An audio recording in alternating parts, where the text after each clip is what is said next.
Hello दोस्तों, कैसे हैं आप सब। आज बात करेंगे ब्लॉक नंबर 3 के बारे में। पहला यूनिट रेडियो।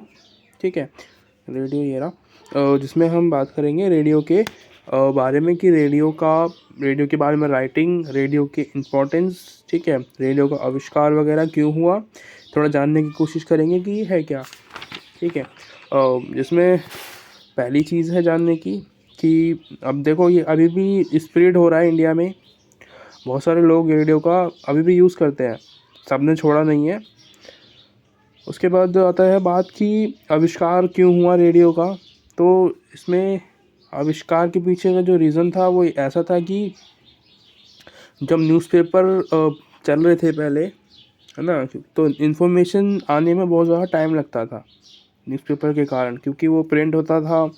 ठीक है, फिर जो है दुकानों में जाता था, फिर उसको लोग खरीदते थे और उसके बाद फिर वो घर पे पोस्ट होता था, या फिर जो भी न्यूज़पेपर वाले होते हैं वो डाल के जाते थे। ठीक है, तो उसमें करीबन 30 घंटे का समय होता था, यानी कि 2 दिन आसानी से वेस्ट होते थे लोगों के, है ना। जिसके कारण इसका आविष्कार किया गया, क्योंकि ये बहुत ज़्यादा फास्ट था औरों के मुकाबले, यानी कि उस टाइम सिर्फ प्रिंट मीडिया था हमारे पास, उसके मुकाबले काफ़ी ज़्यादा स्पीड थी इसके अंदर, बहुत ज़्यादा फास्ट था। ठीक है, तो ये तो रीज़न था इसके आविष्कार होने का। और दूसरी बात करें कि इसकी मोबिलिटी भी बहुत ज़्यादा अच्छी बन जाती है ना, क्योंकि बड़ी जल्दी ही हमें, जैसे कि मैं टेलीकास्ट कर रहा हूँ लाइव, यहाँ से बैठे बैठे आपको सुनाई दे रहा है, राइट। तो इसको आप रेडियो समझ लो, जिससे आप अभी सुन रहे हो, अब देख नहीं सकते। ठीक है, क्योंकि रेडियो में हम देख नहीं पाते हैं, सिर्फ सुनते हैं। ये चीज़ें याद रखनी है आपको कि रेडियो का जो मुकाबला है वो हम करते हैं प्रिंट मीडिया से। ठीक है, क्योंकि प्रिंट मीडिया में हम देख सकते हैं और इसमें नहीं देख सकते हैं, और दोनों के मिक्सचर को मिला के बात की जाए तो टीवी निकलता है। ठीक है, जो हमारा नेक्स्ट चैप्टर है उसके बारे में हम बाद में बात करेंगे। अब सेकंड टॉपिक है हमारा substance of radio program. Substance यानी कि वो चीज़ जो इसको रेडियो को एक वैल्यू ऐड करती है। ठीक है, लोगों को देखने पर मजबूर करती है रेडियो को, यानी कि सुनने पर मजबूर करती है। जिसमें पहला हमारा है पॉइंट एंटरटेनमेंट। ठीक है, एंटरटेनमेंट मतलब वो है हमारा जैसे कि म्यूज़िक सुनना, और कभी कभी क्या होता है यहाँ पे स्टोरीज़ का एक सेशन होता है, रेडियोस पे स्टोरीज सुनाई जाती है ना। और गाने सुनते हैं हम लोग रेडियो पे। आप बहुत सारे लोगों को पता ही होगा, गाने बहुत ज़्यादा सुना करते थे पहले, और इन्फॉर्मेशन लेने के लिए हम यूज़ करते हैं रेडियो को, अभी भी यूज़ करते हैं कुछ लोग, कुछ जैसे पुराने ज़माने के जो लोग हैं वो अभी भी रेडियो को यूज़ करते हैं, रेडियो को ही चूज़ करते हैं, है ना। दूसरा है हमारा कमर्शियल रीज़न के लिए। कमर्शियल मतलब यानी कि एडवर्टाइजमेंट देने के लिए। इससे क्या होता है, जो रेडियो कंपनियां होती हैं उनको रेवेन्यू जनरेट करना मतलब कि आसानी होती है, थोड़ा पैसा वैसा मिल जाता है उनको, ताकि वो उसको चला सके।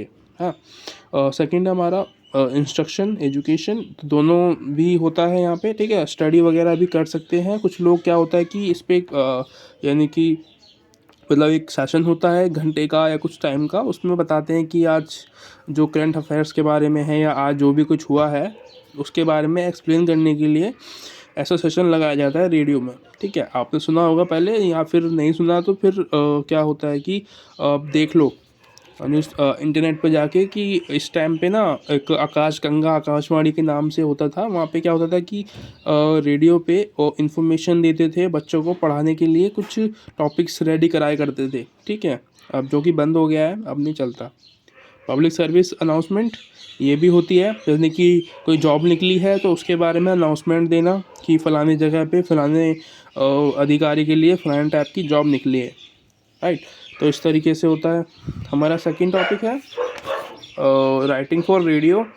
देखो, रेडियो के लिए लिखना थोड़ा सा टफ हो जाता है। ठीक है, अगर हम बात करें कि प्रिंट मीडिया से, तो प्रिंट मीडिया में क्या होता है कि वहाँ पे हमें सिर्फ वर्ड्स पे ध्यान रखना होता है ना, कि वर्ड्स साउंड कैसे कर रहे हैं, हम जो बताना चाह रहे हैं वो बता पा रहे हैं या नहीं बता पा रहे। थोड़ा इजी होता है वो एक्सप्लेन करना। पर यहाँ बात करें रेडियो के बारे में, कि क्योंकि रेडियो का क्या है कि हम रेडियो में हम जैसे जैसे कि मैं एक जॉकी हूँ, तो मैं रेडियो पे जो बोलूँगा ज़रूरी नहीं है कि सबको समझ में आए। तो उसके लिए क्या है कि मुझे पूरी प्रॉपर प्लानिंग करनी होगी, एक स्टोरी के साथ साथ मुझे बैकग्राउंड में साउंड भी चाहिए, है ना। अब जैसे कोई स्टोरी लिख रहा हूँ मैं, लिखी हुई है, मैं उसको पढ़ूँगा तो पीछे से ना एक साउंड इफ़ेक्ट आना चाहिए, चलने का साउंड, है ना। जैसे कि किसी ने किसी को चाकू मारा तो उसको बताएगा कि इसने इसको चाकू मार दिया, ये खून से लथपथ है, इस तरीके से।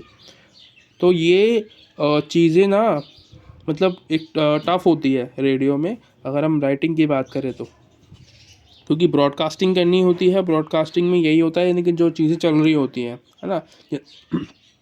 पहले पहले जब होता था कि जो मैचेस होते थे इंडिया के, पाकिस्तान के, जो भी मैचेस होते थे लोग देखा करते थे, वो ऐसे देखते थे रेडियो पे, है ना। ब्रॉडकास्टिंग होती थी ऑनलाइन, ठीक है, लाइव चलता था, तो उस पर बताते रहता था कि स्कोर क्या है, कैसे मारा, कैसे कितना छक्का मारा। अभी भी देखते हो तो वो उसी से इंस्पायर होके किया गया है, राइट। क्योंकि ये अभी भी चलती है, लोगों को पसंद है कि लोग सुने, कमेंट्री सुने और उसको देखें कि कैसा मतलब कि अनुभव होता है, क्या चीज़ गलत करते हैं, क्या चीज़ सही करनी चाहिए, तो ये सब, है ना। तो इसी के ही टॉपिक है। अब होता है गुड और बैड राइटिंग, ठीक है। तो बैड राइटिंग और गुड राइटिंग, पहले गुड राइटिंग के बारे में बात कर लेते हैं। देखो गुड राइटिंग क्या होती है कि जब हम इजी लैंग्वेज का यूज़ करते हैं तो वो एक अच्छी बात होती है, ठीक है। क्योंकि हमें ध्यान रखना है कि जो हमें सुन रहा है वो व्यक्ति जो है सामने वाला, वो उसको इतना दिमाग का यूज़ नहीं करना है, ठीक है। क्या पता वो हमें हर मतलब कैटेगरी के लोगों का ध्यान रखना है, कि शायद कोई ज़रूरी नहीं है कि पढ़ा लिखा ही हो।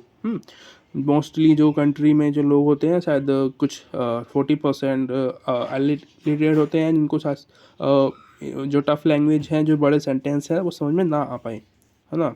डिफ़िकल्ट वर्ड्स यूज़ नहीं करने हैं, ठीक है। मैसेज को शॉर्ट रखना है, जो भी आप इन्फॉर्मेशन देना चाहते हो उन सब चीज़ों को, है ना। लॉन्ग जो सेंटेंस होते हैं उनसे परहेज़ करना है। वैसे ही बैड राइटिंग के बारे में बात करें तो ये इससे बिल्कुल उल्टा हो जाएगा, ठीक है। मैंने लिखा हुआ है, देख लेना, ठीक है। नोट्स बना रखे हैं यहाँ पे मैंने साइड में, जल्दी जल्दी ख़त्म करते हैं, काफ़ी टाइम हो गया है। Radio scripting an art imagination. देखो रेडियो के स्क्रिप्ट को लिखना एक इमेजिनेशन का काम है, ठीक है। बहुत ज़्यादा मत्था पिच्ची करनी पड़ती है इसको लिखने के लिए, क्योंकि मैंने बताया ना कि बहुत सारी चीज़ों का ध्यान रखना होता है, साउंड वगैरह हर चीज़ का, राइट। सेकंड टॉपिक है हमारा स्पोकन लैंग्वेज। स्पोकन लैंग्वेज में क्या है कि जैसे द साउंड और नॉर्मल स्पीच, है ना। We writing about broadcast that's mean we और राइटिंग अबाउट एयर। तो देखो ध्यान रखने वाली चीज़ क्या है कि हम लिख रहे हैं जब रेडियो के बारे में, तो दिमाग में ये होना चाहिए कि हम रेडियो के बारे में ना लिख के हम लिख रहे हैं कान के बारे में, ठीक है। यानी कि हमें सुनाना है किसी भी पीपल के कान को, ठीक है। जो भी लोग सुन रहे हैं उसके कान में जाएगा, तो उसी हिसाब से हमें राइटिंग करनी है, ठीक है। साउंड की यानी कि स्टोरी होनी चाहिए, वो साउंड से संबंधित होनी चाहिए ताकि लोगों को सुनने में मज़ा आए, है ना। शब्द एकदम लचीले, एकदम मस्त होने चाहिए, जो सुनने में अच्छा लगे, लोगों को हंसी भी आए, है ना। और जब बैड सिचुएशन होती है तो उनको घबराहट भी हो कि हाँ यार अब क्या होगा, ठीक है, इस तरीके से।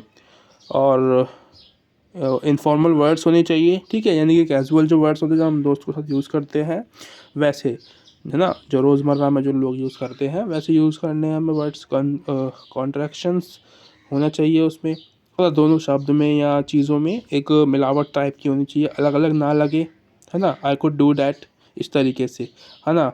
यू डिडंट टेल मी, तो उन्होंने मुझे बताया ही नहीं, इस तरीके से, है ना। ऐसे शब्दों का यूज़ कर रहे हैं, या मैं जा रहा हूँ, मैं जाऊँगा, ऐसे सिंपल सेंटेंस रखने हैं, ठीक है। कभी कभी हमें क्या करना होता है कि इनकम्प्लीट सेंटेंसेस का भी चूज़ करना होता है, ठीक है। क्या होता है कि इससे क्या होता है कि लोगों में एक वो जागरूकता पैदा होती है, लोग सोचना शुरू करते हैं, है ना। एंगेजमेंट बढ़ती है कन्वर्सेशन में, तो इसीलिए इनकम्प्लीट वर्ड्स के बारे में, है ना, फिर उसको फिर एक्सप्लेन कर दो बाद में जाके, है ना। डायलॉग एंड कैरेक्टर ये नहीं करना हमें। नरेशन बहुत ज़रूरी होता है किसी भी मतलब कि रेडियो की बात करें तो, क्योंकि कुछ भी जो भी हो रहा है हमें बताना है ना। जैसे कि मैंने बताया, जैसे पहले एग्जांपल दिया था कि खून से लथपथ एक व्यक्ति, तो इस तरीके से आपको एक्सप्लेन करना बहुत ज़रूरी है किसी भी टॉपिक के बारे में, कि वहाँ पे चल क्या रहा है। बेसिकली आंखों देखी बात आपको बतानी है फ़ोन पे, इस तरीके से, है ना। बताना होता है। रेडियो लैक ऑफ विजुअल, क्योंकि इसमें विजुअल्स नहीं होते हैं जैसे हमारे टीवी में हम देख पाते हैं, है ना। तो इसलिए यहाँ पे ज़्यादा ध्यान रखने वाली बात होती है कि हम एक्शंस को हम बता पाएँ, ठीक है। हमें बताना है क्या क्या एक्शन हो रहा है, किसने हीरो को किस तरीके से मारा, लात से मारा, घूंसों से मारा, है ना। तो ऐसे, क्योंकि हम टीवी पे तो देख लेते हैं, वहाँ पे कुछ ज़्यादा मेहनत करने की ज़रूरत नहीं पड़ती। पर बात करें रेडियो की, तो वहाँ पे पड़ती है। कंपैरिजन करें दोनों का तो देखो, टीवी में ज़्यादा खर्चा आता है, ठीक है। रेडियो में काम आसानी से होता है, कम पैसे में हम मतलब कोई भी स्टोरी तैयार कर पाते हैं, क्योंकि वहाँ पे सिर्फ वॉइस चाहिए होती है किसी की, उसके अलावा कुछ नहीं चाहिए, है ना। ये हो गया lack of visuals. Sound effect बहुत तरीके के होते हैं इसके अंदर, राइट। जैसे एक्शन के साउंड्स होते हैं, मूवमेंट हो रहा है, ठीक है, एक्शन हो रहा है, फुट स्टेप्स आ रहे हैं, कोई लोग चलते हुए आ रहे हैं। ब्लाइंडनेस के बारे में बताना कि जैसे छड़ी की आवाज़ आ रही है तो यानी कि ब्लाइंड व्यक्ति है, ठीक है। एम्बिएंट साउंड होते हैं जैसे कि वॉइस, है ना, ट्रेन की बूटिंग वाली, है ना, रनिंग, इस तरीके के साउंड। तो ये हमारा हो गया है chapter. Thank you so much for watching. इस तरीके से सपोर्ट करो प्लीज़।